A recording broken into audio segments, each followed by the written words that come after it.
সালাউদ্দিন আহমেদ বলতেছে জুলাই সনদ এর কোনো আইনি ভিত্তি নাই, এর কোনো রাজনৈতিক ভিত্তিও নাই। দেখেন কত বড় বেয়াদব, রাজনৈতিক ভিত্তিও নাই, বরং এটা আবেগজনিত বিষয়।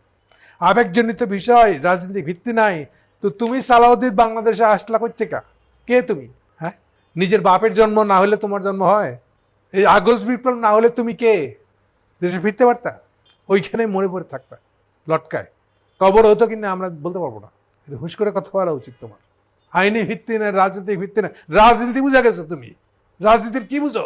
ছিল একটা কেরানি, সেখান থেকে ঠেলে গুতায় হয়েছে বড়জোর একটা জয়েন্ট সেক্রেটারি, একটা অফিস সেক্রেটারি, তারপর ঠেলে গুতায় রয়্যাল এজেন্ট হিসেবে বাংলাদেশে ঢুকায় তুমি এখন হয়ে গেছো বিশাল একটা কুতুব, কনস্টিটিউশনের একটা বিশেষজ্ঞ।